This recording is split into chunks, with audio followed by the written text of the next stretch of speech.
Hello, global gardeners, and welcome to another edition of your gardening week here on a Monday. It's great to see everybody checking in. It's great to have you here today. Let's spend 90 minutes talking about gardening, answering your questions, sharing our information, and just getting into a gardening mood to start the week. And talking about some of the things that I'll be doing this week. You've been paying attention. Rita Stahl was wondering if I'm going to be harvesting my garlic this week. And yes, I am. Probably tomorrow. I've been looking at it. The outer leaves are browning, and that's one of the indications that the garlic is ready to harvest. And so I'm just taking a good look at the weather and which day is going to be best. And for me, I think tomorrow is going to be best. So yes, my garlic gets harvested this week.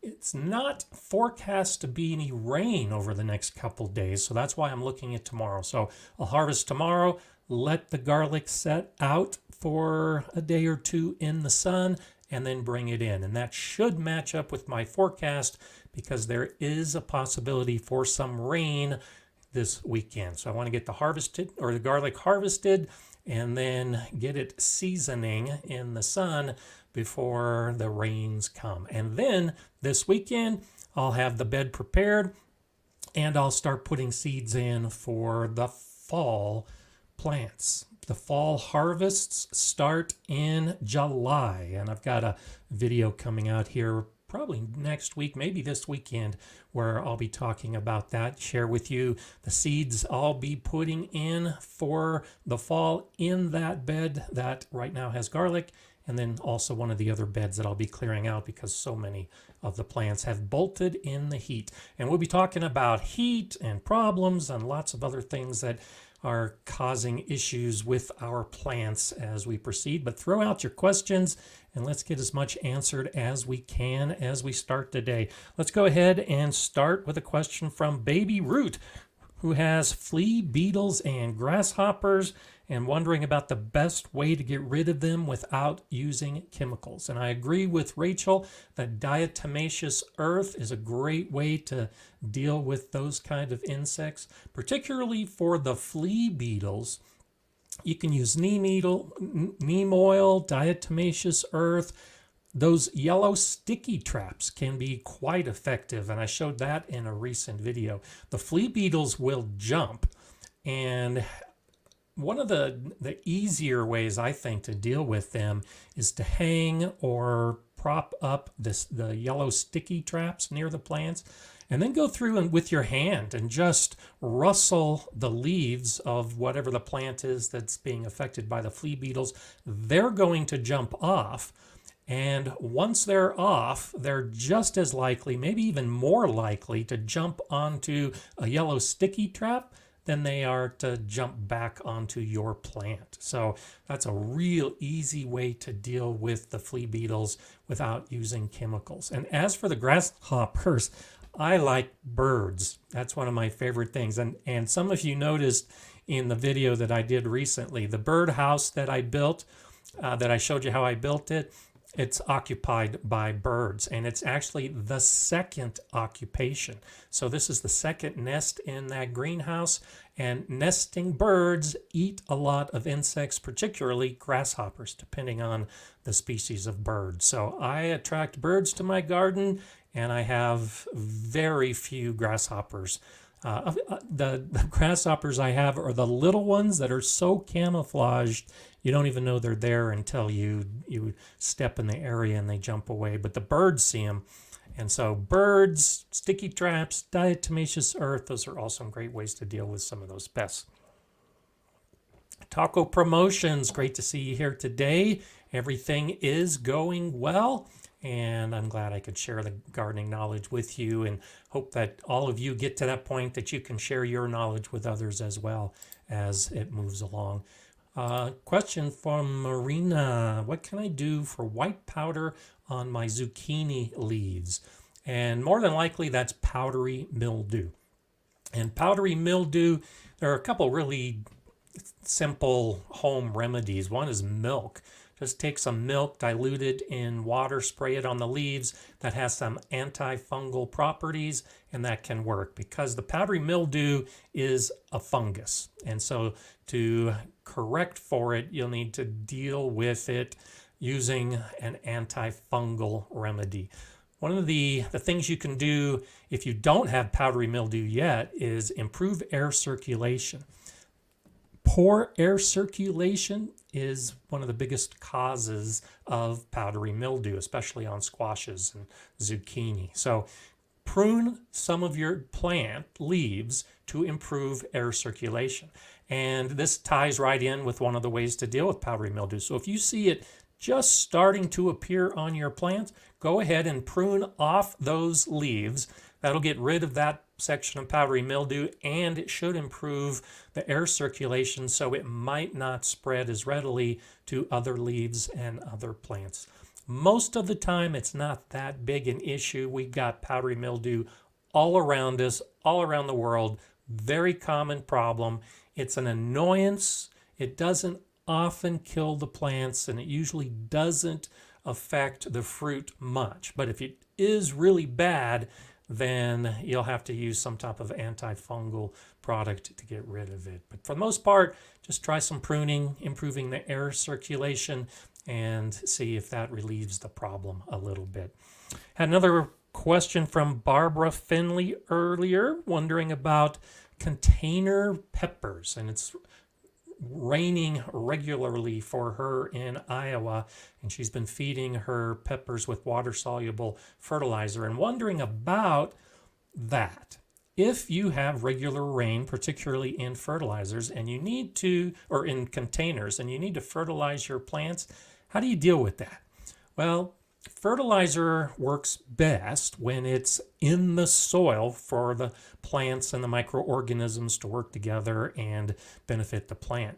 When you're getting a lot of rain and assuming enough rain that it's keeping the soil beyond moist, where it's wet, maybe saturated, probably running out the bottom. If you add a water-soluble fertilizer, that fertilizer is going to run right out the bottom as well.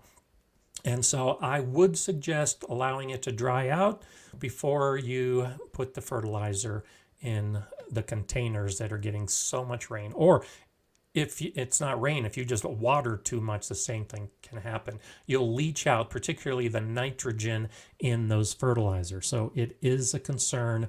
And when I say dry out, I don't mean bone dry. Just let the soil dry. And so consider covering your containers with a tarp or a plastic cover just to keep the rain off of them and allow that soil to dry out a little bit. And then you can move forward with your normal gardening practices, and that should work. So, and so let's see. I see a question from John V. from Jay Dixon about covering the plants. So let me scroll back up a little bit. Oh yeah, there you go. Jay is asking, can you cover the garden to keep off excess rain? So that's the same basic idea. And I've suggested this before, and I've answered some people recently on some of my videos based on all the rain they're coming. That is one of the most effective ways to keep rain off your plants. And that's why I love hoops and why I keep my hoops over my plants most of the time during the growing season. And so especially my cattle panel hoops that I just love, I'll put those over the plants. And so when I seed, I'll cover those hoops with a row fabric or a plastic mesh to keep the harmful insect pests away. And then as the plants grow, I'll cover them with shade cloth or anti-bird cloth to keep those pests out and to keep the sun from overheating the plants. But during a rain situation, I've got pre-cut plastic for the same reason. On those same hoops, I'll throw plastic and cover the entire bed so that it doesn't get too wet.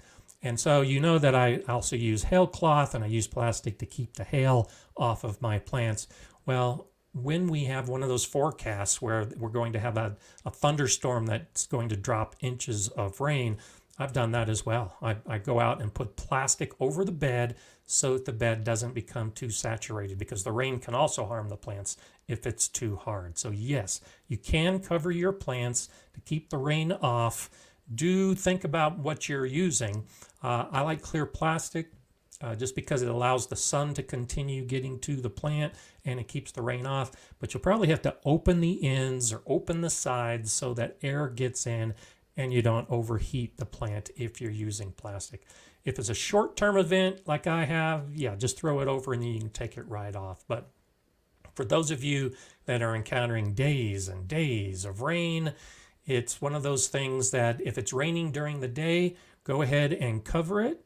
If it rains in the morning, you can leave it uncovered to allow some of that rain into the bed in the morning and then cover it back up again over the course of the day, opening the ends so that there's some airflow, but not all the rain is getting into the bed. So yes, you can definitely do that. Okay, let's see what else we have. Heidi is talking to Melissa, spider mites don't like cold water. So and hot sun is shining on your plants, spray under your leaves with cold water on a regular basis. Great idea. And that's one of the things I want to talk about today when we talk about garden problems, is how to get rid of some pests like the flea beetles and spider mites. Spider mites, as just pointed out, probably the best way to get rid of spider mites, I completely agree, a spray of water. That's about the best thing you can do to get rid of spider mites. Just spray off the plants and it almost always solves the problem. So aphids are similar. If you've got an aphid problem, just spray off the plant and the aphids are going to be killed in most cases, and you've dealt with the aphids. So try not to think in terms of a chemical control or even having to work to control some of these pests. Sometimes the simplest thing works. And in this case, with a lot of those really small insect pests, the simplest thing is just a spray of water, and it works pretty well. Rachel McGraw was asking earlier about spacing between plants. She has some borage plants and banana peppers and wondering what she can plant in between. And specifically, she was asking about bush beans. I agree with Heidi that radishes are a great idea there. And that is something to think about. When you want to grow as much as you can, think about intensive planting methods. And so what you do is you take the space in between plants and put in more plants. Usually as a seed, but you can easily do that with a transplant. Anticipate the growth of the plant that you're putting into that space. And so borage, as it grows, can actually get bigger than you think. The leaves will actually get quite large. The plant isn't huge, but it stays small for most of its early life and then just seems to just explode overnight. And peppers can do the same thing. They can start off small and then suddenly get real big. So if you've got an 8-inch space between borage and peppers now, that space might actually decrease to only 4 or 6 inches by the end of the season. And that's why I say you have to think about the size of the plant that you're putting in between, because bush beans can also take up a lot of space. So if you grow a lot of plants like that side by side, they'll probably start bouncing into each other and causing a few problems. Whereas if you choose smaller plants like radishes to put in between, they grow fast, you'll be able to harvest them and keep reseeding as necessary. Lettuces can be a good solution for some of those smaller spaces, but do think about the size of the plant that you're putting in. But by all means, take advantage of that bare space and pump out as much of a harvest as you can by filling every space that you can. Yankee Sister, good to see you again on Monday. Hello back to you. Now able to watch the fruits of my labor start to produce summer fruits. Awesome. Feeling blessed. And all of us that are gardeners are blessed. I completely agree. It's one of those things that the fruits of your labors will bear literal fruits. And that is just such a fantastic thing about our gardening world and what we do. So thanks for sharing that with us today, Yankee Sister. Now, I do want to say, because I forgot to do it last week. We just got so busy talking about so many good things and all the gardening stuff that I forgot to talk about the background behind me. And so this actually is Sheralee Thomas's garden area, and I think this is just such a nice solution for a space along a fence. And so they have this chain link fence, and they put in some of these small beds along the fence, and then they're also growing in pots along the fence, using the fence as a trellis. That's a great idea. And so when you match up your plants with the space, I think it's completely awesome. And then they also are growing on this other side, and we've talked about covering your plants for the insect pests. Well, this goes to show you can cover your trees. If you maintain your fruit trees to a small size, you can easily cover those trees with bird netting to keep the birds out, or like in this case, a fine mesh to keep some of the insect pests out. So I want to thank Sheralee for having this, and I had it up all last week and didn't get a chance to talk about it, and so I wanted to do that now. And to make sure that we share the screen time, I also want to bring up another one this week. So this will be the one for the rest of the show moving forward. And since we're talking about it, let's go ahead and talk about Galon Taylor. And this is Galon's garden, which I think is just a beautiful space. Talking about taking advantage of the bare areas and growing as much as we can close together. This is a great example of that. Look at all these beautiful plants growing underneath a covered area. You can see the shade cloth on top. So the shade cloth up there being supported by those metal posts and poles. Lots of area covered. And then I also wanted to show this strawberry tower that I'm blocking. I had a video on how to make a strawberry tower like that, or an herb tower, whatever you want to call it. One of my earlier videos years ago. And I painted my strawberry towers at the school. I think it's a great project to add color to the garden. And so Galon Taylor is doing that. Look how beautiful that color is. So you've got the blue strawberry tower, and then you've also got red back here. And then you've got the green foam around the posts. I love using different colors for the hardscape in the garden. We often think of the garden as just being the flowers and the fruit and all those different colors. But I love breaking up the color or the action in the garden with color. And that color comes from some of the features that you have as part of building your garden. So I think this is a great example, and I'm glad I could show it because there's lots of good things. Plus, it's just a beautiful garden area.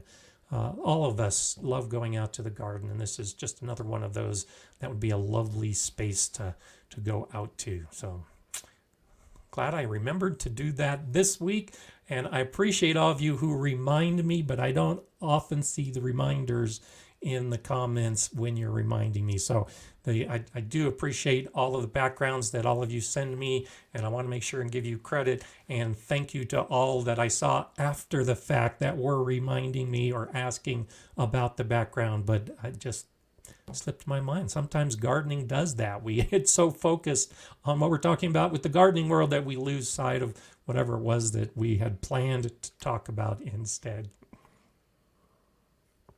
Okay, let's see what we have. Yeah, Rachel's saying, I really need to make one of those. My strawberries are sending out stolons everywhere.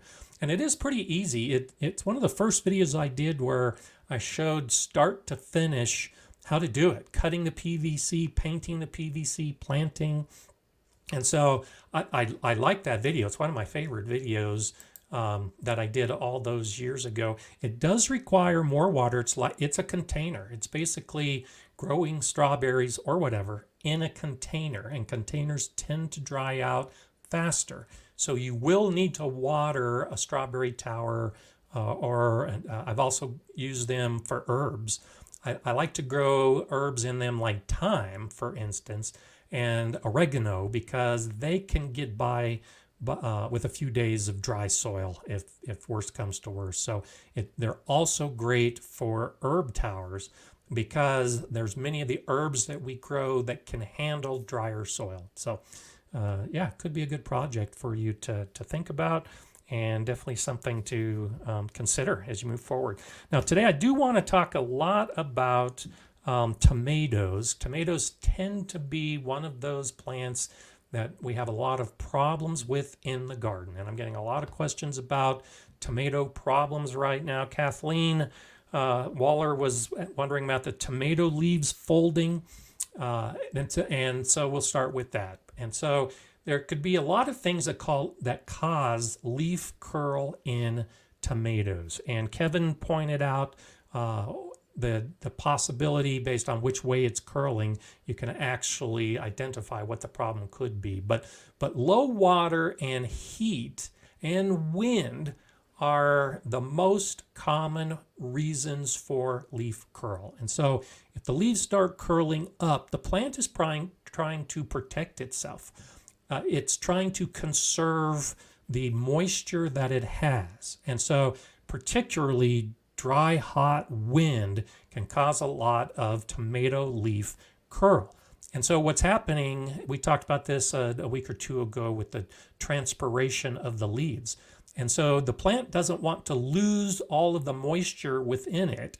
And so the leaves curl, and they basically shut down, so that the new growth and the growth higher on the plant gets the water that's in the ground and the moisture that's in the plant. So you're most likely to see leaf curl on the lower branches, on the lower leaves in those conditions. And the plant is just using a self-preservation method. It's sacrificing some leaves, it's shutting down those lower leaves so that the new growth and the fruit survives. Now, there can be other problems for leaf curl. One of those being herbicide. So if you use an herbicide, or your neighbor uses an herbicide, and some of it blows in and gets on your tomato plants, that can also cause the leaves to curl. And they begin to look a little deformed usually when they have herbicide contamination. That's a possibility. But there are also diseases that can cause the leaves to curl. And so if your tomato leaves are curling, first off, look at the environment. Has it been hot and windy? Is the soil drying out? And that may be a relatively easy fix.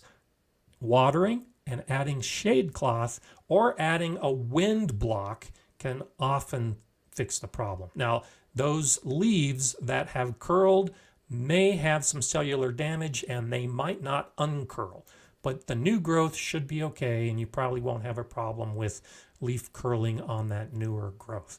But some of those other issues, the diseases, once the plant's infected, often you'll have to pull out the plant, or at least start pruning off those diseased branches and try to nip it in the bud before it gets too much worse. So there's some possibility with tomato problems that you might have. And most of us, I started noticing leaf curl on my young tomatoes a couple weeks ago because we had the 95-degree days, that's 35 degrees Celsius, and it was windy, and my tomato leaves were curling. But then we got some days with some overcast, and we had some rain, and the tomatoes are doing great, and I've got basically no leaf curl right now. So this is one of those things, it can happen and then not, and then happen and then not. It's very environmental. But tomatoes, this goes to show, of the plants we grow in our garden, tomatoes are among the most susceptible to problems that are related to heat. And so tomatoes ideally are growing when you have a 60 to 70 degree nighttime temperature. That's 15 to 21 Celsius. And the daytime temperature is 70 to 85 degrees, which is 21 to 29 Celsius. So the perfect range for tomato plants is 60 as a low and 85 as a high, or 15 as a low, 29 as a high Celsius. When it starts getting outside that range, it starts having some issues. And so if it's too cold at night, when the temperature starts dropping down to about 50 degrees Fahrenheit, about 10 degrees Celsius, your fruit's going to be affected. So there's a problem with tomatoes called cat facing. And so that's most often caused by it getting too cold at night. And so you have to look at that as a potential problem. But if the nighttime temperatures get too hot, if the nighttime temperatures start getting close to that 70 degree Fahrenheit or 21 degrees Celsius, then the blossoms can start dropping off. And so your daytime temperatures might be okay and you might have shade cloth, but if the nighttime temperatures are too cold or too hot, that could explain why you're getting some blossom drop as well and why the fruit isn't setting. It's just too hot at night. During the day, when you start getting above that 85 degree point, and I always point out 90 degrees as a good point to figure out if things aren't working right, is probably because it's above 90 degrees Fahrenheit. That's 32 Celsius. You're going to have the same problem. It's just too hot for the tomato plant to grow the flowers and the fruit, and they're going to start dropping off. So the fix that you've heard me say many times has been to use shade cloth. That can make a big difference. Shade cloth is great for the day, but doesn't do any good at night. So anticipate that you might need to do a late night watering to help cool down the soil and cool the airspace a little bit around your plant, if you're noticing that your nighttime temperatures are staying excessively hot. It's so odd. We think of tomatoes as a summer plant that likes lots of heat, but far from it. It doesn't like lots of heat. It actually likes warm conditions. And when it's too hot, you're not going to get the fruit that you're hoping for. So a little bit of tomato information, hopefully to identify some issues that you might be having. Greg, thank you so much for that super chat. I appreciate it. Great topic for today. My tomatoes are not okay with 10 inches of rain. Yeah, exactly. Another issue. I talked about it in my drought video a few days ago, that tomatoes, surprisingly, don't require that much water. And same kind of thing. When they get saturated, when the water is too wet, or when the soil is too wet, the tomato plants are going to suffer. You'll also, surprisingly, we were talking about the dry conditions causing leaf curl. Too much water can also cause leaf curling on tomatoes. It doesn't happen as often, but that could be an issue. So sorry to hear that. That is one of those things that if you can cover your plants, like we talked about, it might be one way to protect some of the tomatoes in addition to a lot of the other plants that you might have that are just getting too much water. So let's see what else we have popping up here. you are welcome. Glad to help with that. There are lots of plants that are affected by temperature, but more so the soil temperature. And so peppers, for instance, my peppers were stunted. They just did not grow well after I put them in the ground, because in mid to late June, we had cold temperatures and it was rainy and it was overcast and the soil temperature was just too cool. Now that it's warming up, my peppers are doing better. So we often talk about the air temperature, particularly with tomatoes. The soil temperature also creates a lot of problems. If the soil temperature is too hot, many of the seeds, like right now that I just started talking about, some of those seeds that I'm going to be putting in, like beets and radish and lettuce, when the soil temperature is too hot, those seeds won't germinate. And so if you're doing some of this summer sowing and you don't know why your seeds aren't sprouting, it's because the soil temperature could be too warm. The opposite, like talking about with the peppers, the same with some squashes. My pumpkins, I wanted to try to grow some giant pumpkins. I got some seeds from one of the viewers, but same thing.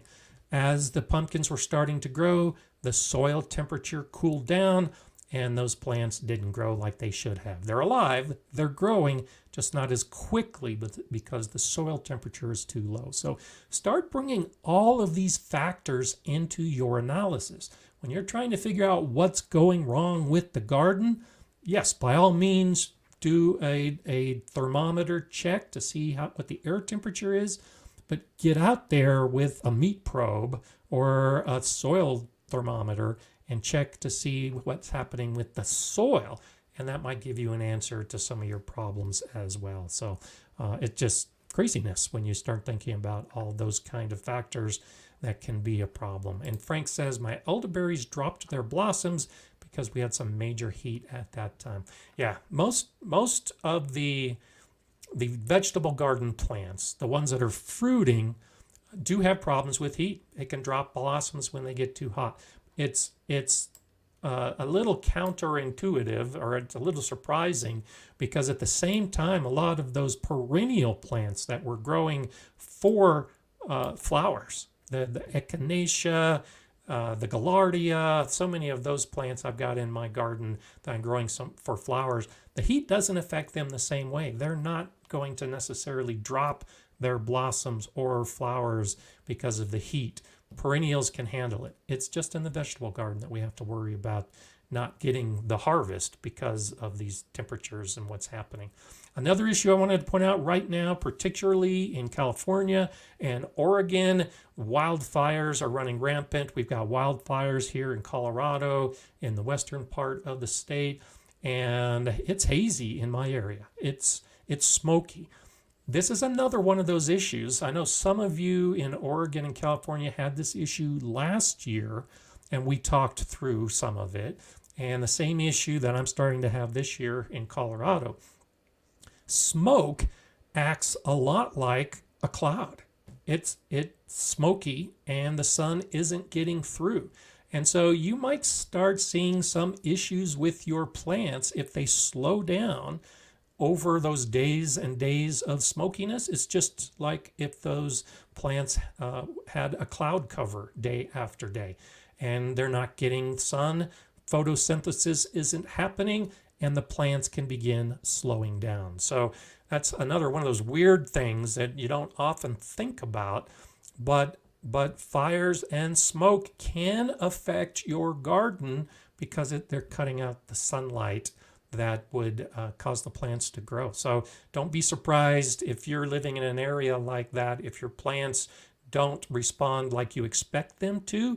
It's no different than if you had a week or two of steady overcast, heavy overcast, and the plants aren't getting the sunlight they need. So hope all of you survived the fires, and I hope you're doing well.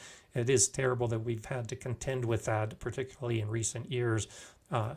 But the gardens can be a canary in the coal mine, so to speak, because they're showing that they can't grow when they're not getting the sunlight. That's something to think about along those lines. So, James, hello to you in Kansas City, Missouri. Always nice to have people checking in. Isabel saying it's 50 to 60 degrees Fahrenheit. That's 10 to 15 Celsius at night. My plants don't grow much. Should I worry? You shouldn't worry. 50 is the low side, and it depends on the plant. So 50 to 60 at night is ideal for growing Swiss chard and spinach and lettuce and radishes. They'll do fine when it's like that. It's only the peppers and tomatoes and squashes when it starts getting down to those lower temperatures that you'll probably start seeing the plant slow down and possibly drop blossom. So I wouldn't worry about it. You're at the low end. I think you'll be okay. Okay, let's see what else we have. A camel who likes Coke says 90 Fahrenheit above every day at this time of year. Fig seems to love it. Yeah, there you go. And so this is one of those things that I like that. Fig is a perfect example. If you are in an environment that gets regular hot temperatures, you need to be selective in the plants you grow. And so you might not be able to grow tomatoes, for instance, unless you use shade cloth and try to put them in a shady spot later in the day. But you can grow plants like figs. I grew figs in the greenhouse. I can't grow figs outdoors. The greenhouse temperature was always hot, and it was 95 degrees at a minimum, 35 Celsius every day. And the fig trees absolutely loved it. In kumquat, I had kumquat as well. The kumquats did great in the greenhouse. So consider plant selection when you start recognizing the importance of heat, because you can choose some of those plants that just love the heat as opposed to trying to grow plants that don't do well in the heat. And especially if you've moved to a new area or if you're a new gardener, you may need to modify your traditional sense of what gardening is. And I had to do that, move in here to Colorado after having gardened successfully in California. There was a lot of that I grew in California that I just can't grow in Colorado. And so you might need to adjust your mindset and start growing those things that you can grow, either because it gets so cold, in my case, in the winter, or because maybe for you it gets so hot in the summer. And so fig trees live in and grow well in a region of the world that is continually hot in the summer. So by all means, consider doing something like fig trees in your garden, and you might have great success with it. Well, hello, we have Ultimate Gardening. Hi to you. It's my first time here. I'm a young gardener, only 14 years old. That's awesome. Good for you. Have a YouTube channel called Ultimate Gardening. I try to inspire other people to get into gardening. Love your videos. So I'll give a shout out to you. I'm so glad you joined us today. I'll go ahead and check out your channel and see what you have to say. I love, and I'll say this to you because this is your first time, but those that are regular viewers know I love the idea of getting kids in the garden and getting youth involved. So this is fantastic as a 14-year-old, that you're not only interested and enthusiastic about gardening, but you're also brave enough and strong enough to put it out on YouTube. So good for you. I'll check out the channel, and I'm so glad that you're joining us today. Hope to see you again on other Mondays. That's awesome. So isn't this a great community? We've got everybody. We've got people from all over the world. We've got people of all ages. This is just absolutely fantastic. But my demographic, it might not surprise you, tends to be an older audience. I'm the old man on YouTube when it comes to gardening videos, because pretty much everybody else that has the big channels are much younger, and their audiences tend to be younger. And so my audience tends to be older, probably because, like me, you understand what it is to be old, and so it's easier to listen to some old guy talk. But I appreciate all of you that are much younger, especially at 14, loving the channel. That's awesome. So we can learn from young and old alike. Hugh Richards, it has a great channel. He's in the UK, and he began his channel years and years ago as a teenager.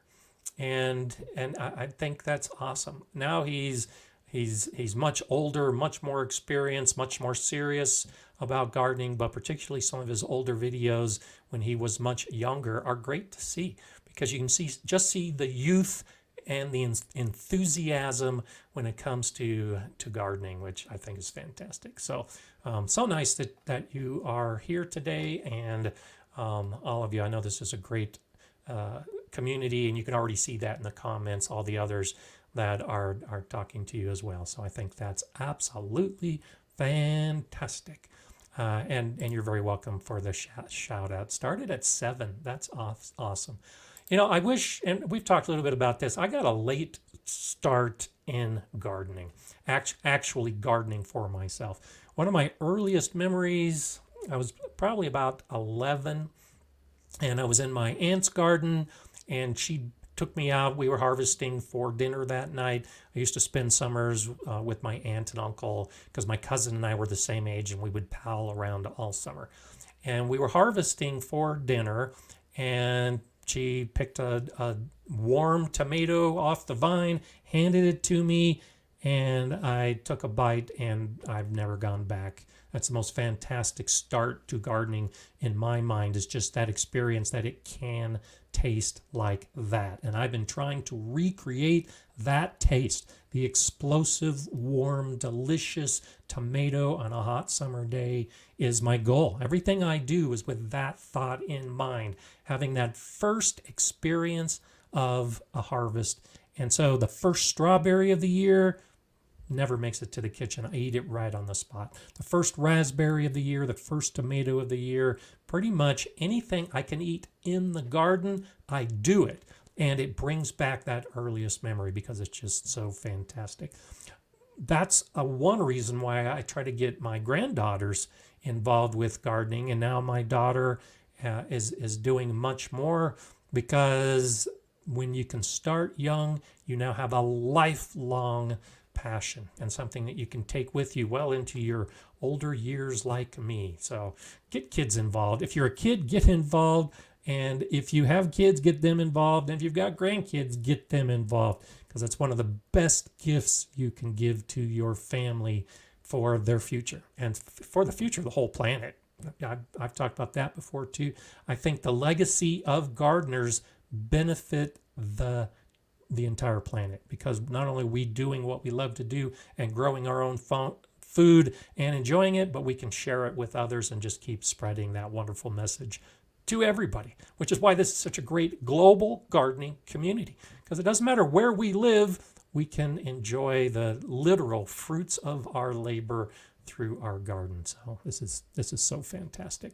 Okay, let's see what else we have going on today. Kevin's saying, I spent my summers on the family farm, but I didn't really learn gardening till I was a teen, growing weed in my closet. Good for you. You know, whatever the motivation, I know some gardeners like that as well, that when they started growing for a specific purpose like that, you force yourself to have to learn about the soil and fertilizer and light and all the rest. So that's a great way for you to grow. I think that's great. Tammy's saying, I'm beginning to get cucumber beetles. They gave my plants viruses last year. This year I planted resistant strains. I would like some ideas on how to get rid of them, or do I even need to? So cucumber beetles, first thing I do is I pick them off the plant and squish them whenever I see them, trying to keep the population from getting established. It is one of those things that once they get established, they can be difficult to control. And so start learning more about the life cycle of something like a cucumber beetle, because so many of these pests like that will overwinter in the garden.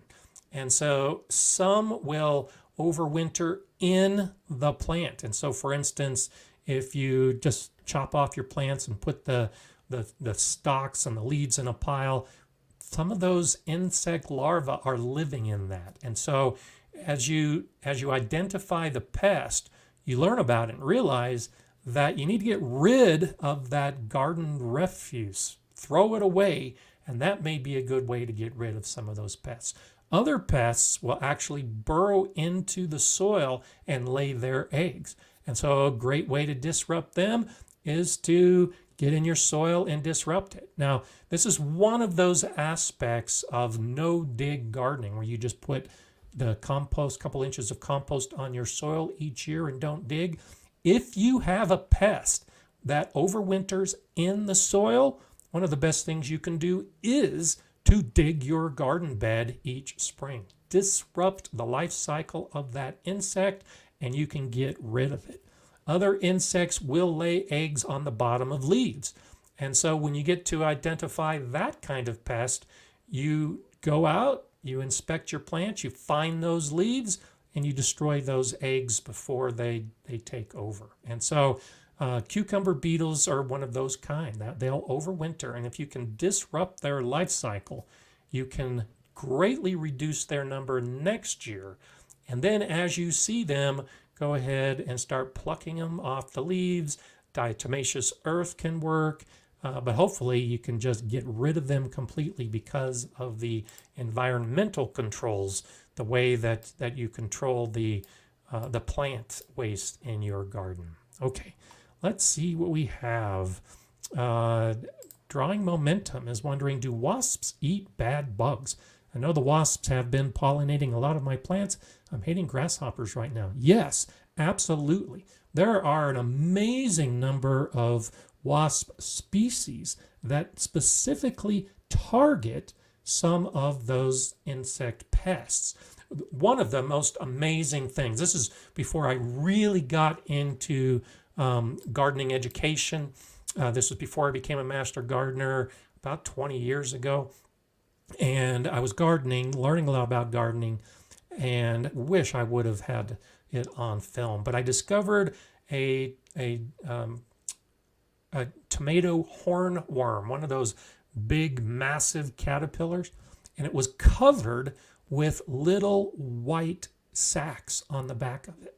Well, that's caused by a wasp. There is a wasp that will lay eggs on or inside a tomato hornworm, and when those eggs are hatched, the larva's now inside. So all those little white egg sacs on the top of this caterpillar were connected to the inside, and so the larva just hatched into the inside and ate the tomato hornworm from the inside out.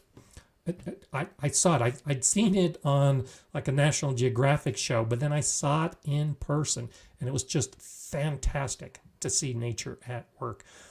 There are some wasps that actually eat the insects. They'll sting them and then take them back to their nest, but so many of them follow that same approach. There is a wasp that is so small, it's actually specific for aphids. And so it does the same thing. That's how it defeats aphids, is by laying the eggs in the aphids. So wasps are eating insects, and they're also eating the insects from the inside out. So yes, by all means. And so many of these wasps, you don't even realize they're wasps.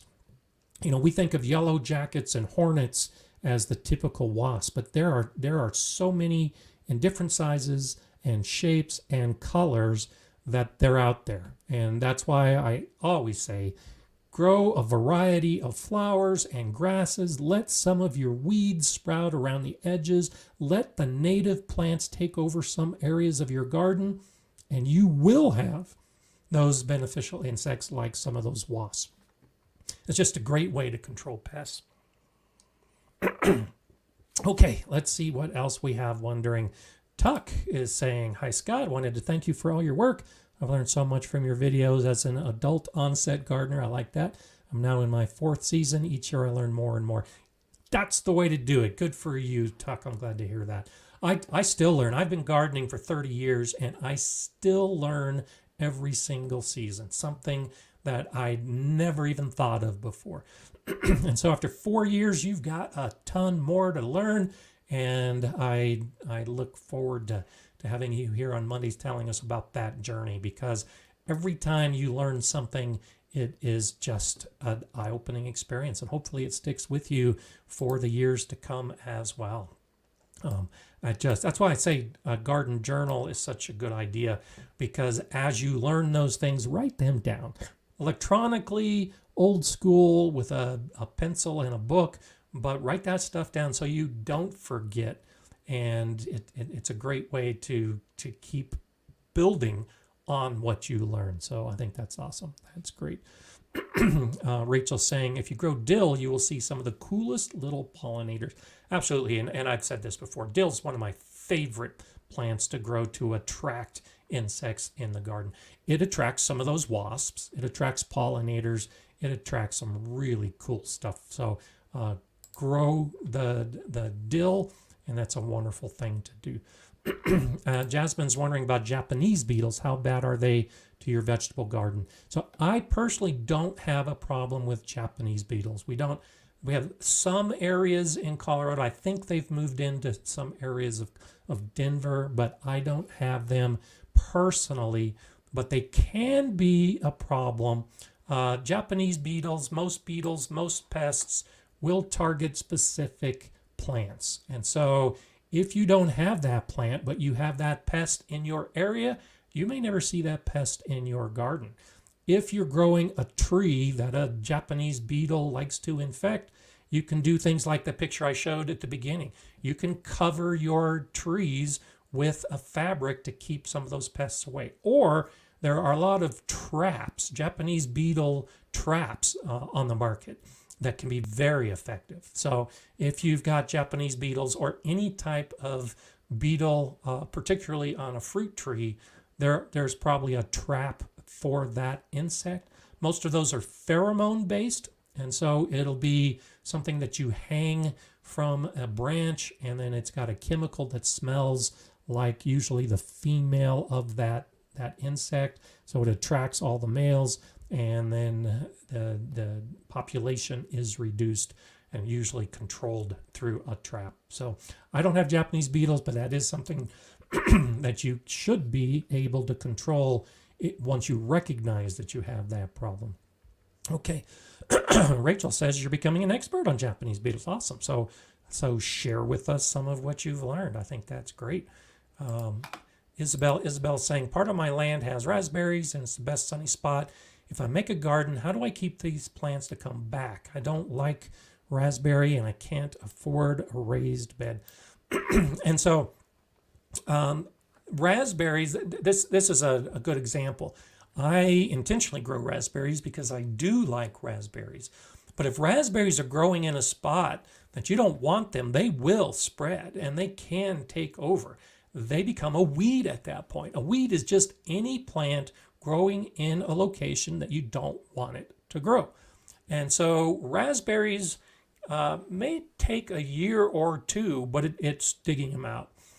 If you can start around the edges in particular to keep them from spreading, but just try to dig out all the roots that you can, because that's how they spread, is by the root.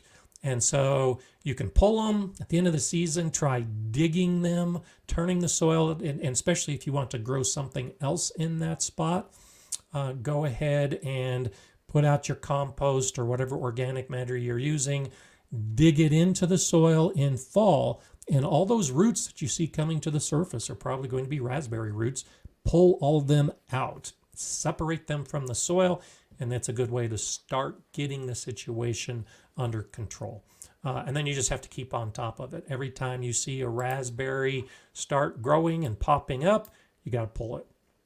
And with most of the weeds like that spread by root, you just got to keep pulling it. Just keep pulling it, and eventually, hopefully, you'll eradicate it. It's a lot of work. It may take years, but that's the easiest way to do it if you don't want to use chemicals.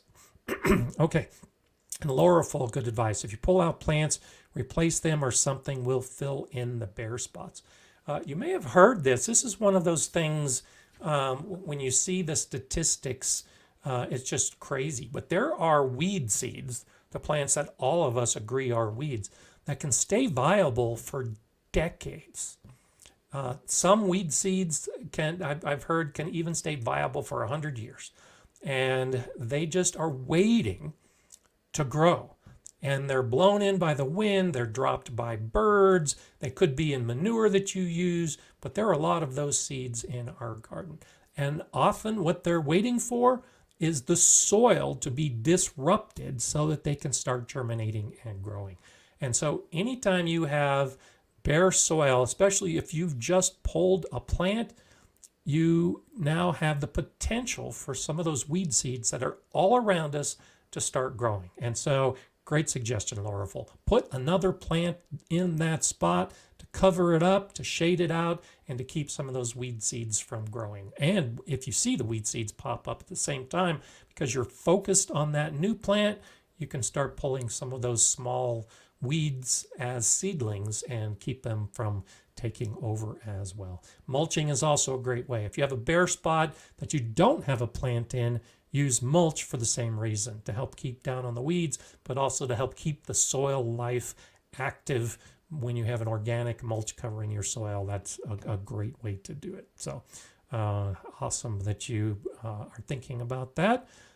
Della's saying, thanks, can't get my sunflowers to grow. Second time planting, haven't broke soil yet. I had some issues with my sunflowers early this year. Now they're doing great. I've got sunflowers coming up everywhere now. I'm looking forward to it. But sunflowers can be finicky. Sometimes if you soak the sunflower seed before putting it in the ground, that can lead to a little bit better success. The depth of the seed can make a difference. Sometimes, particularly during summer and hot months, if you start your sunflower seed a little bit deeper so that the seed stays moist, that can help. Too often in summer, and this is one of those gee whiz kind of techniques, the seed packet will say to sow a 1/4 inch deep or a 1/2 inch deep or an inch deep, depending on whatever the seed happens to be. During the summer months, you might want to sow a little bit deeper than that because the top of the soil is going to dry out in the sun. So you might water in the morning or water in the evening. And particularly for new seeds, if you're not watering 2 or 3 or 4 times a day during the heat of summer, the top layer of that soil is drying out. And so by sowing a little bit deeper in summer, it's more likely that the seed is going to stay moist and that the soil is probably going to be moist at that lower level, and you might have more success with your seeds. And so sunflower seeds can be planted a little bit deeper, and that might be a way to have some success. But by all means, keep the soil moist until the plants germinate, and that can be difficult in hot, dry conditions. Facetious D, hello to you. Don't worry about being late.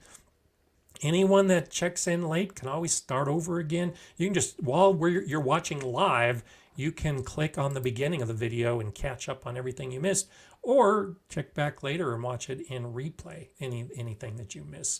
And as I've said many times before, my daughter Kiri helps me out with the timestamps, and so it usually takes a few days, but all of the previous live streams that we've done have timestamps, and you can check to see what the topics were that we discussed that particular week. And by all means, watch the whole thing, because there's always lots of good information, but you can also go straight to whatever the topic is that you might be interested in when you watch in replay. So always something great. Okay, let's see what else we have. Heidi says, I've covered my freshly sowed seeds with a light layer of straw to help keep the soil moisture in. Great idea. I like to use grass clippings. I've talked about that in videos as well. Good idea. Thanks for pointing that out, Heidi. That one of the ways to keep the soil moist when you start with those seeds in summer is to have a light mulch over them. And, if you're using a light mulch, and by light, I mean something like straw or the dried grass clippings, the seedling can grow up through that. If you use wood chip mulch, yeah, the seedling's going to have a problem with it. But a light mulch like straw or grass, seedlings can usually grow through that with few problems, and it helps keep the soil more evenly moist and not so hot during the peak of the sun during the day. So great idea. Ultimate Gardening is wondering about growing onions.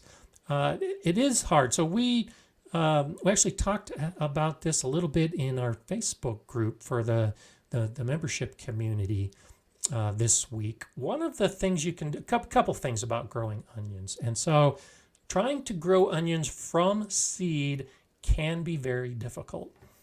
Particularly if you want them to, if you start like in spring and then you want to harvest later in the year. One of the things that I've had some pretty good success with is actually sowing the onion seed during the fall.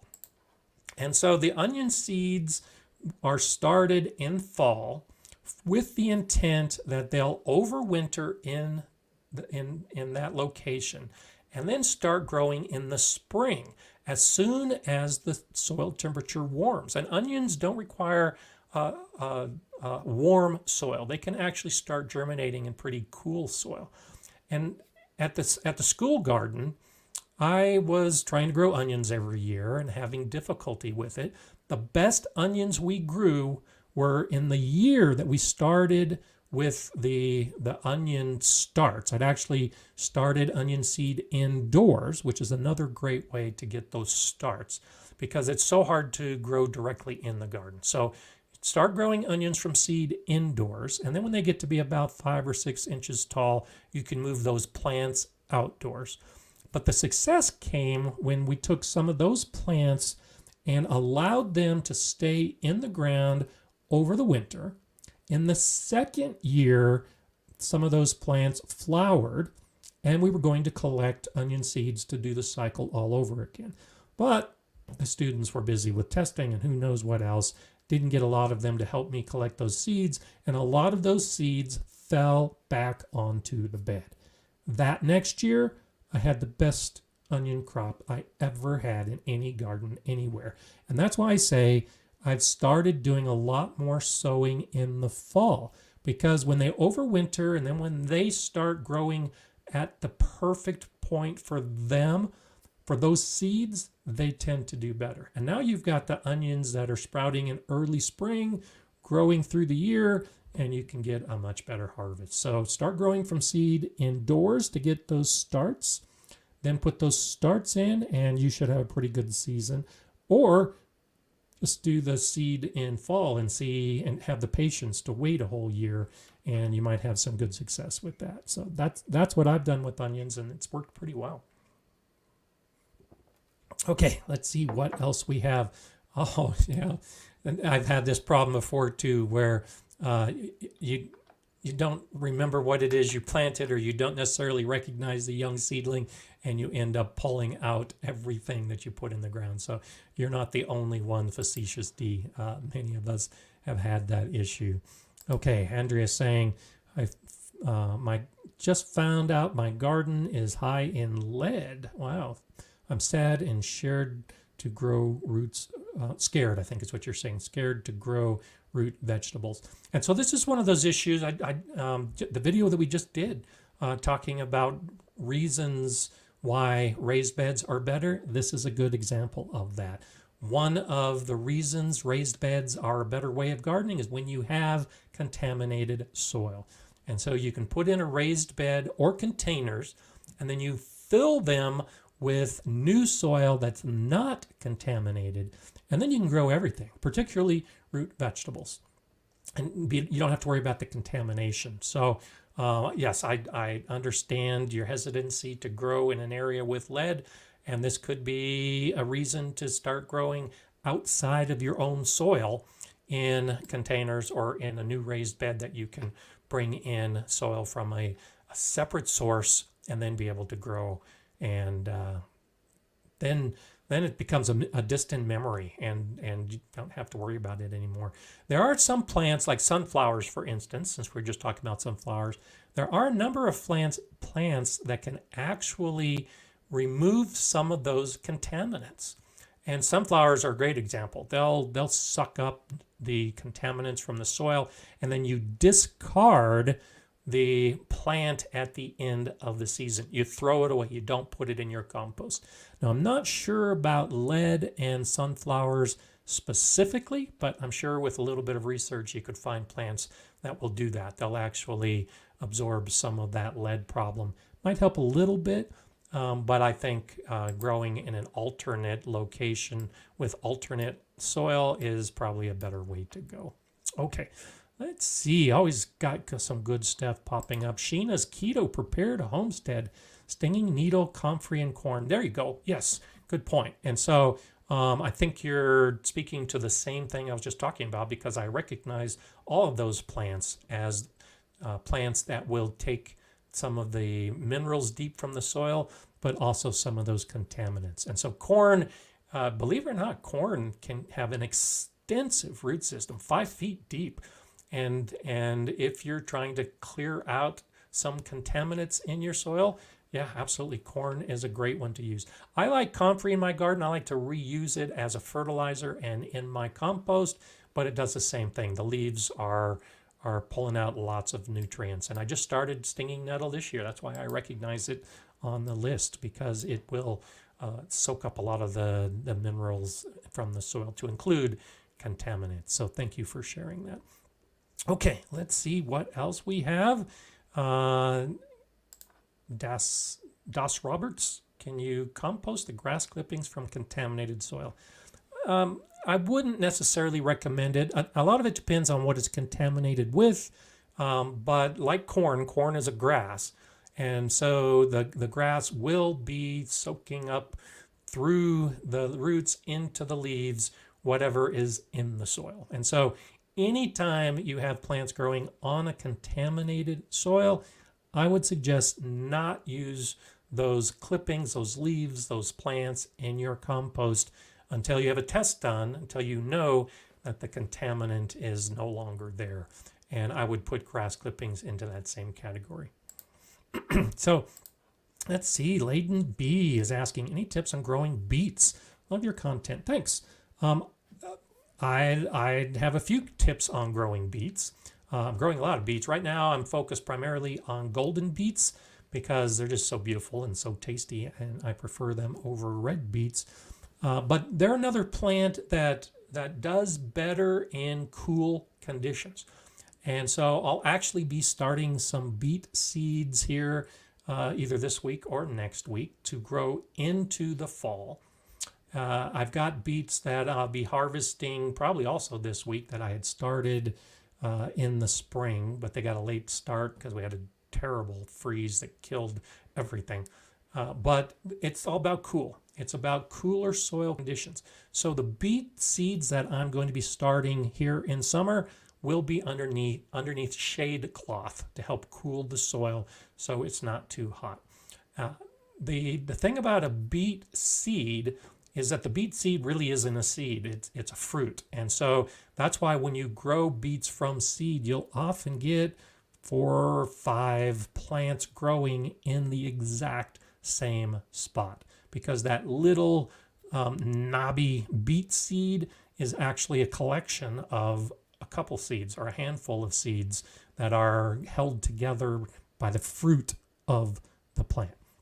And so thinning out the beets is a good idea. So when you see 4 or 5 of these little plants sprouting from that spot where you put the seed, go ahead and thin them out and you'll get bigger beets and the plant will actually grow better. I will often leave all those plants. The plants will grow smaller and the beets will be smaller. And so I do it intentionally so that I can harvest baby beets to like slice and use in a salad. But if you like the beet root and you like a nice big beet root, then you'll need to thin out the plants as they grow. A loose, rich soil is best because much of the root is growing above ground, but there's also a pretty substantial portion that's growing in the ground. So looser soil tends to do better. And I usually cultivate the soil. I'll get in and I'll rough it up a little bit. I won't completely turn it over, but I will loosen the soil down to a few inches when I start the beet seeds as well, just so that the root can expand without being constricted by a compacted soil. So loosen the soil, add some organic matter if the soil is deficient, but I don't fertilize my beets. I don't fertilize many of my plants, but beets are one of those that I never fertilize, and I've never had an issue because the soil is rich enough. They don't rely on a lot of the same nutrients that we're used to in other plants. So for instance, if you're growing a beet plant for the beet root, well, it's not dependent on nitrogen. In fact, if you fertilize a beet plant with a high nitrogen fertilizer, you're not going to get big roots. All the energy is going to go into the plant. And so often we're focused on fertilizing our other plants and thinking that a root vegetable needs a lot of fertilizer. Well, in most cases, they don't. Like we talked about earlier, if you get a lot of rain, nitrogen is going to leach through the soil and you'll have to replenish nitrogen. But the phosphorus and the potassium don't leach out as quickly as nitrogen will. And so the root that's growing is actually more dependent on the phosphorus, which is usually in pretty good amounts in amended soil. Compost is a great source for phosphorus.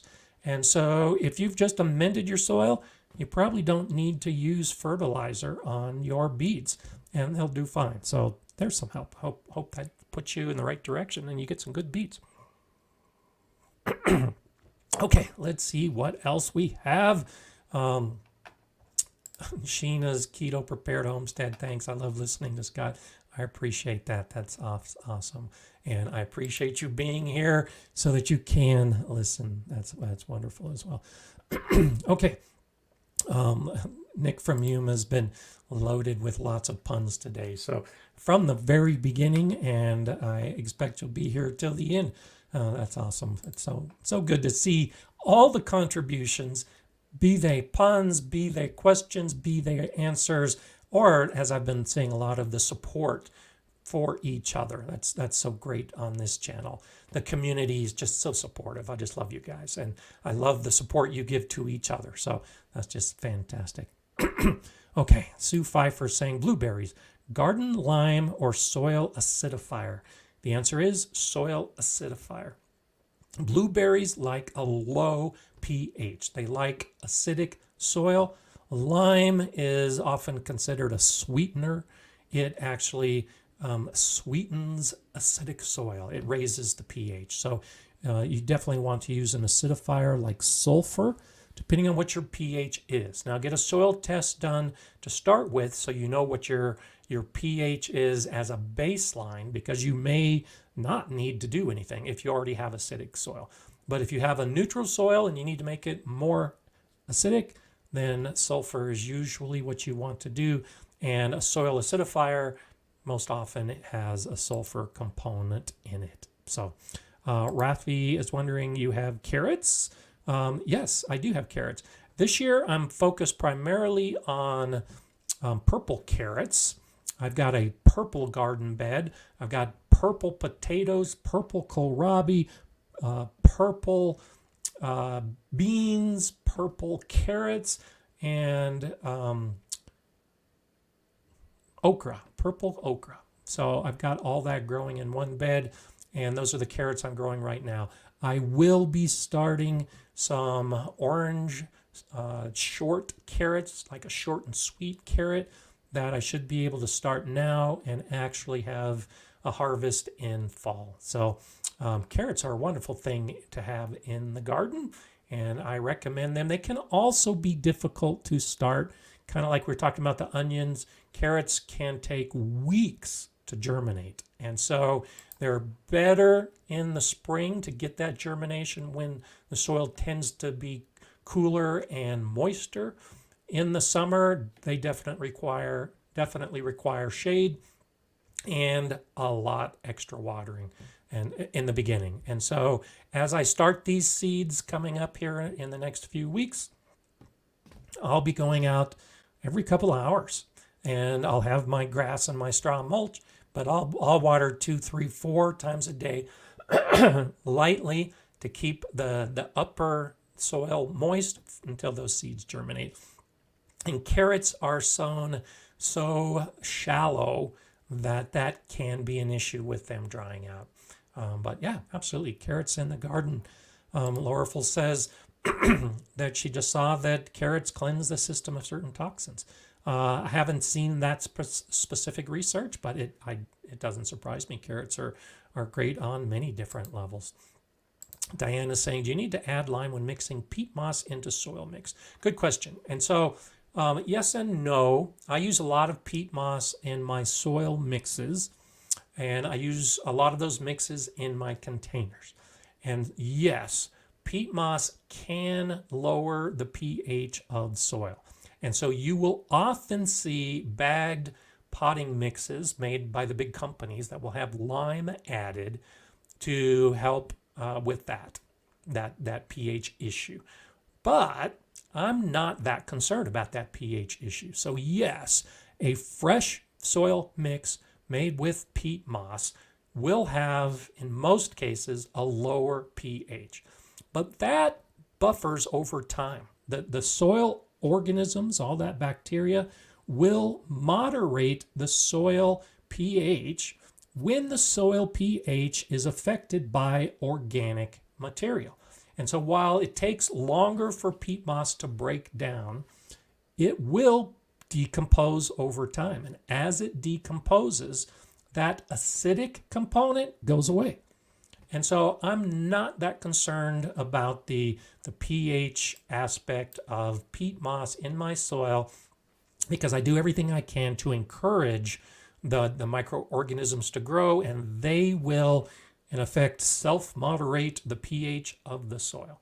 Now, if you're growing exclusively in containers and it's a fresh mix, you can add some lime, because it's going to take a while for that soil life to ramp up and moderate the soil pH and start decomposing that material. So it is something to think about, but for me, it's one of those extra steps, and I haven't noticed that big a difference by not adding lime, even though it could be something that I do. I'm more thinking about the future, where if I add lime to raise the pH, and then those soil organisms break down all of that peat, and so now the peat isn't lowering the pH. Now I have a soil that may be too alkaline because it still has the lime in it, and that lime will be impacting the pH. So I don't correct much in that. I just kind of let everything balance out in time. And most plants can handle a slightly acidic situation. If you are trying to grow specific plants that prefer an alkaline soil, then yes, you would probably want to mix lime with the peat, but test the pH so that it doesn't go out of whack. Sue Pfeiffer, thank you so much. Always learning new things here. Thank you.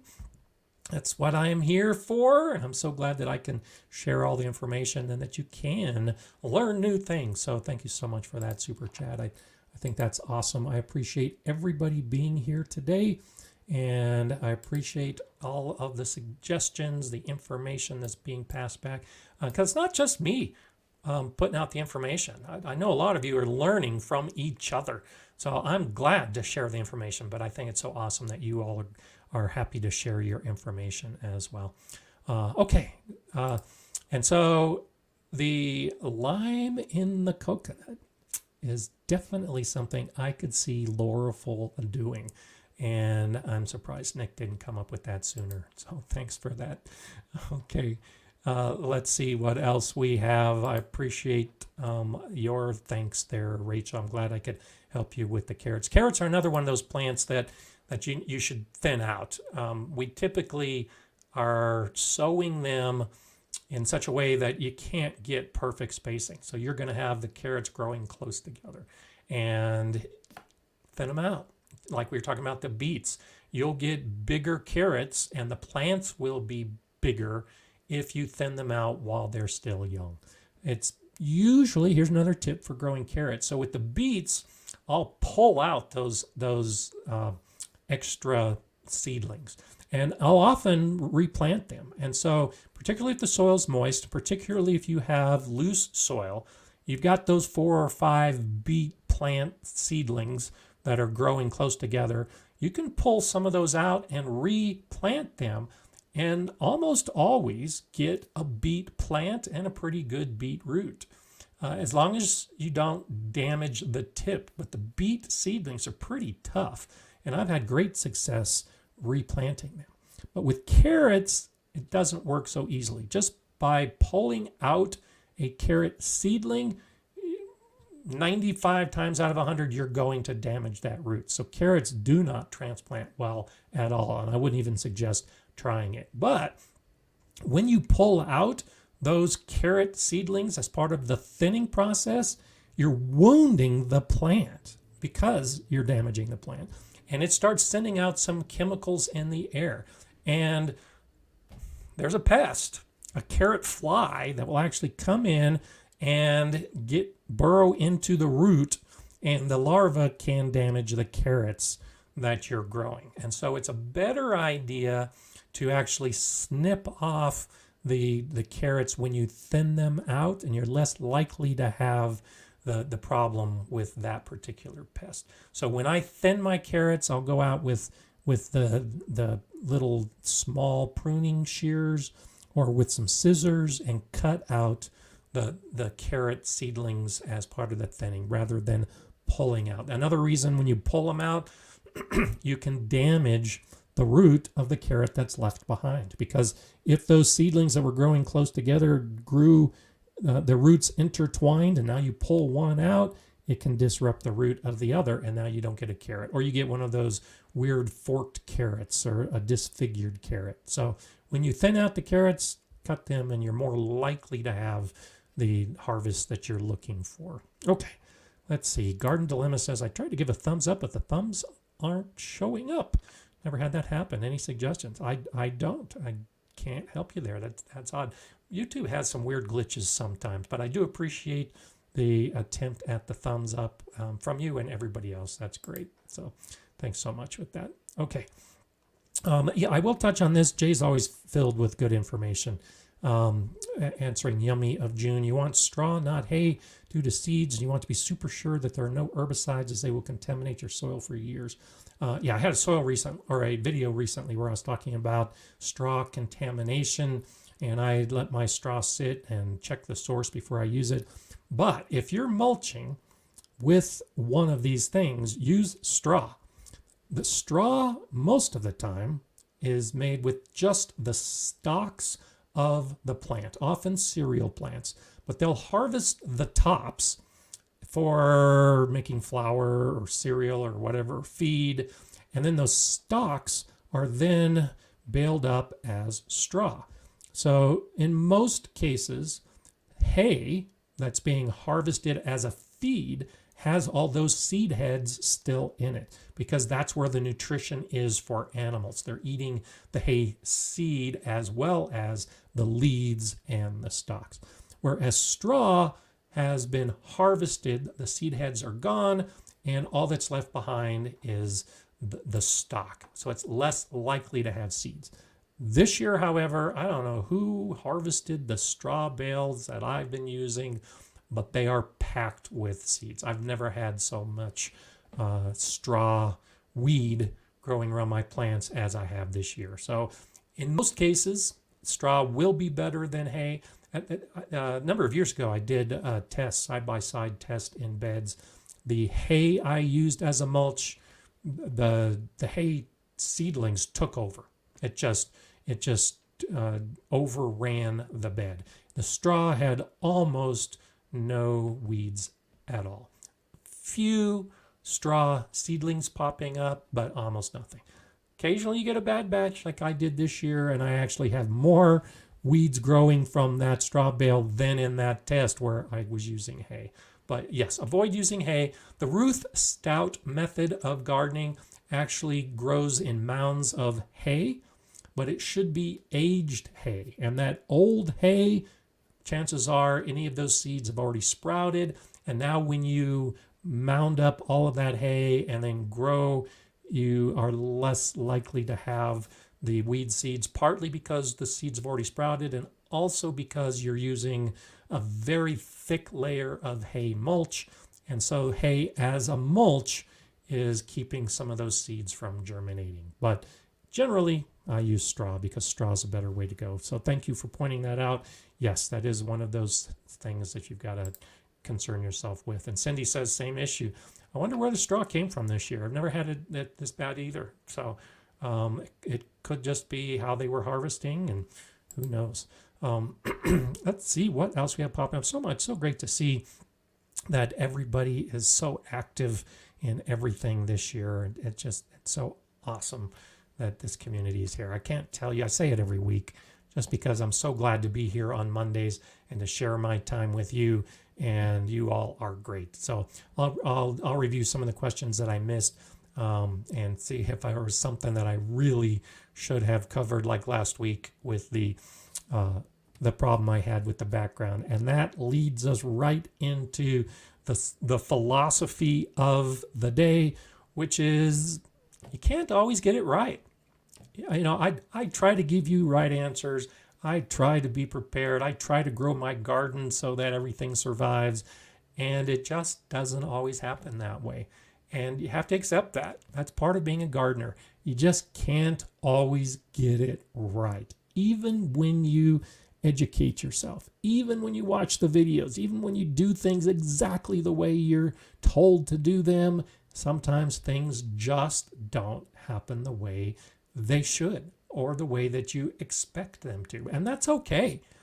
I'll use as an example the Colorado State University Master Gardener Program. And this holds true for extension offices throughout the United States and Master Gardener programs throughout the country. Things change. Some of the stuff that I was taught almost 20 years ago is no longer what is being taught. As universities do research, as new products come out on the market, some of the information changes. And so, believe it or not, I give out bad advice from time to time. It's not intentional, but it might be based on information that I learned before new research came out. And so, yeah, sometimes I get it wrong. Sometimes I get it wrong with what I suggest to you because I may be thinking about one plant and you're talking about another plant. Sometimes I get it wrong because the experiences I have in my Colorado garden are different than the experiences you have in your garden. And so you'll see me do something in a video and you'll try it the same way, and sometimes it just goes wrong. I try to point that out at every opportunity, but often in my enthusiasm, I don't point out that it works for me and it might not work for you. But that's why you've heard me say many times, if you've been on these live streams or watching my videos, is I'm only one source. Just take my information, add it to your bag of tricks along with other information and your own experience. And even then, sometimes things are going to go wrong. And that's just part of gardening. One of the things that you'll see in a future video and I've already started filming, and I'll release it later in the season. But the video will be about what went wrong in the garden. And so you'll get to see the mistakes that I've made. One of them is in my garlic bed. And so I started the show talking about, yes, I'm going to be harvesting my garlic this week. I think I did 12 different varieties of garlic this year. And so when I put the garlic bed in at the beginning of October last year, I planted in nice rows in this bed. I put plant tags in each of the rows, and all of the garlic I planted last year came from the garlic that I harvested last year. So each year I grow garlic, I save the bulbs, I take the cloves, I plant them, harvest the next year, and keep the process going. So I did that, of course, last October, labeled everything, was all ready to go. And then about the middle of October, maybe the end of October, we had a terrible storm. Wind, I think that storm was mostly sleet and some hail. But I went out after a day or two. I wasn't too concerned about the garlic. It had just recently been in the ground. Most of the rest of the garden I'd already prepared for fall. So I went out and the plant tags were gone or broken. That storm was so intense that it actually blew some of those plant tags out of the ground. And what wasn't blown out of the ground was pummeled by the hail. So now I have a whole bed of garlic and I only have one plant tag remaining. So sometimes things go wrong. Even when you do everything right, you can't expect what was going to happen that will cause things to go wrong. So I'll harvest my garlic. I'm growing, I think, 3 different types of red garlic. And so I don't know if it's Spanish Roja or Enchilium Red. In some cases, I will know the difference because that might be a hard neck versus a soft neck. But in general, I'm not going to be able to tell most of these bulbs apart. I'll still do my harvest. I'll still save some cloves. But for the future, if I want to know specifically the variety of garlic I'm growing, I'm going to have to buy more garlic. so that I can start over again and label better next time. I'm not letting it slow me down. I'm not letting it stop me. I'm not letting it really impact how I approach next year, because I'll still save some garlic bulbs to plant. I just might not know the specific variety that I'm growing. And so that's the lesson for today, is things are going to go wrong, and just roll with it. Just add it to your journal as a lesson to be learned for next time. Learn to label better so the plant tags don't get broken off or blow away. But whatever it happens to be, anticipate that those things are going to happen and be ready for the lesson to be learned. Whether it's writing it down in your journal and then doing some research on it, or sharing the story with others, because chances are other people have had the same issue. Now you can share your stories and you'll both learn from it.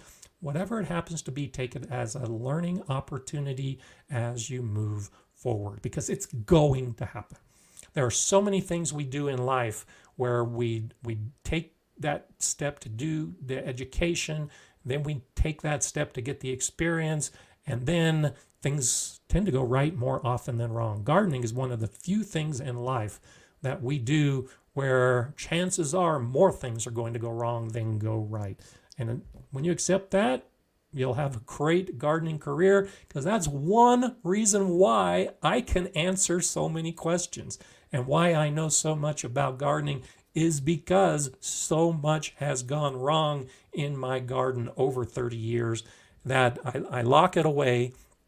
Now I make videos about a lot of it, but either way, it's stored in my memory banks so that I can access that information and hopefully not repeat the same problem, even though that does sometimes happen. I talked about the hailcloth this year, the new big bed area that I constructed, over 400 square feet of gardening space, and I covered the whole thing with hail fabric, because last year my garden was devastated both early in the season and late in the season by hailstorms. Guess what? I haven't had a big hailstorm, knock on wood. I've had no hail damage to any of my plants this year, on any of my plants, because I haven't had a big hailstorm this year. But I'm ready. I've got the hail cloth, I've got the shade cloth, I've got my garden protected. So if the hail comes, and more likely when the hail comes, my plants aren't going to be pummeled to the ground and destroyed. This is how you approach it. You can't always get things right. Sometimes, like last year, I knew the hail was going to come, but I didn't get the hail cloth up in time, and I lost out on huge harvest potential. This year, I just prepared for it. And so I'd like to think this year I did get it right. I did prepare. I did put the hail cloth up. I did cover my beds. I am more prepared for that particular problem. But you know what? Who knows what the next problem is going to be? Because while I've protected my plants from hail, I may have left them open to something that hasn't even happened yet. And we'll just have to wait and see. When it happens, I'll let you know. But at least I'm making those efforts to try to get it right and correcting some of the things that I can, while exposing myself at the same time to some of those other things that could happen. Strawberries this year. I haven't had very many strawberries because I took great effort to get the beds ready to go, to get the strawberries ready. The strawberry plants are doing great. The flowers, the fruiting has been wonderful. Well, because I've been encouraging the birds in the garden, the robins every morning beat me to the garden and ate pretty much my whole strawberry harvest this year. Sometimes things go wrong. Sometimes you can't get it right. So I'm already planning for next year and even later this season, because I do have some ever-bearing varieties. I'm going to put little hoops with bird netting over those beds of strawberries and hopefully still get some harvest before the season is out. So you try to get a nice big plant, you try to get a harvest, and you forget about the things like the birds because you're trying to attract the birds. See how even when you get it right, it can be wrong. I just want you to be aware that that's okay, especially if you're a 14-year-old gardener who has a lot more mistakes to make and a lot more experience to have in the garden. These things are going to happen. Don't let it get you down. In fact, I'd like to chuckle about some of these things because I try to be as prepared as possible, and even I continue to make these mistakes. But that's why, like I said earlier, every year I learn more in the garden because there's just so many mistakes to make, but that also means there's so many lessons to learn. And so I hope you have a good week and you have not so many mistakes, maybe more lessons than mistakes, and you can just continue gardening, have a good week, growing more plants, getting more harvests, and doing all those things that you want to do. I look forward to seeing you here back next Monday as we do this all over again. And I thank you for being here. And I thank you to all of you who have really participated so well today. So thanks a lot. I'm Gardener Scott. Enjoy gardening.